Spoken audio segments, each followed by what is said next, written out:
मध्य प्रदेश की सत्ता को बचाए रखने के लिए बीजेपी जी जान से जुट गई है। बीजेपी के राष्ट्रीय अध्यक्ष जेपी नड्डा के आवास पर अमित शाह की मौजूदगी में देर रात तक मध्य प्रदेश नेताओं के साथ बैठक चली। 5 घंटे की मैराथन बैठक में मध्य प्रदेश चुनाव के प्रचार प्रसार की रणनीति बनी और दूसरी लिस्ट के उम्मीदवारों के नाम पर मंथन किया गया। बुधवार को यानी 13 सितंबर को उम्मीदवारों के नामों पर केंद्रीय चुनाव समिति की मीटिंग में विस्तृत चर्चा के बाद लिस्ट जारी भी हो सकती है। बीजेपी अध्यक्ष जेपी नड्डा के आवास पर सोमवार देर रात मध्य प्रदेश के पार्टी नेताओं की कोर ग्रुप के साथ बैठक हुई। केंद्रीय गृह मंत्री अमित शाह, सीएम शिवराज सिंह चौहान, केंद्रीय मंत्री नरेंद्र सिंह तोमर, कैलाश विजयवर्गीय, प्रदेश अध्यक्ष वीडी शर्मा और राज्य संगठन महामंत्री बीएल संतोष के बीच 5 घंटे तक बैठक चली। बताया जा रहा है कि इस बैठक में पार्टी प्रत्याशियों की दूसरी सूची को लेकर मंथन हुआ है। बीजेपी के केंद्रीय चुनाव समिति की बैठक बुधवार को होनी है, जिसमें दूसरी लिस्ट के 64 उम्मीदवारों की टिकटों पर मुहर लग सकती है। बीजेपी का मध्य प्रदेश में पहला फोकस 2018 के विधानसभा चुनाव में हारी हुई सीटों पर है। इस फहरिस्त में बीजेपी ने 17 अगस्त को उम्मीदवारों की पहली लिस्ट जारी की थी, जिसमें 39 कैंडिडेट के नामों का ऐलान किया गया था। वहीं अब बीजेपी उम्मीदवारों की दूसरी लिस्ट को लेकर फाइनल टच देने में जुट गई है, जिसे लेकर सोमवार को केंद्रीय नेतृत्व और मध्य प्रदेश के बीजेपी नेताओं के साथ लंबी वार्ता हुई। एक सीट पर मंथन और विचार विमर्श करने के बाद अब 13 सितंबर को बीजेपी की केंद्रीय चुनाव समिति की बैठक में चर्चा होनी है। माना जा रहा है कि दूसरी लिस्ट में 64 उम्मीदवारों के टिकट फाइनल हो सकते हैं। बीजेपी जल्द से जल्द अपने उम्मीदवारों के नामों का ऐलान कर देना चाहती है।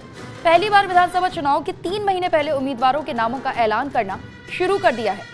बीजेपी का फोकस पिछले चुनाव में हारी हुई सीटों पर है। 2018 में कुल 230 सीटों में से बीजेपी को 121 सीटों पर हार का मुंह देखना पड़ा था। इसके बाद सिंधिया समर्थकों ने कांग्रेस छोड़कर बीजेपी ज्वाइन कर ली थी। इसके बाद उपचुनाव में बीजेपी के 28 कैंडिडेट जीतने में सफल रहे थे। इस तरह से 103 सीटों पर बीजेपी के विधायक फिलहाल नहीं है। बीजेपी ने हारी हुई 103 सीटों पर जीतने की रणनीति बनाने में जुटी है और उन सीटों पर उम्मीदवारों के नामों की घोषणाएं शुरू कर दी है।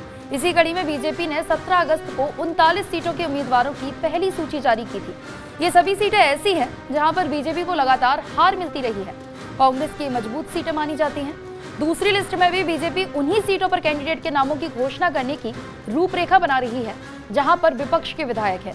बीजेपी अध्यक्ष जेपी नड्डा के आवास पर सोमवार मध्य प्रदेश नेताओं के साथ देर रात तक बैठक चली, जिसमें प्रधानमंत्री नरेंद्र मोदी के एमपी में होने वाले दौरों को लेकर भी चर्चा हुई।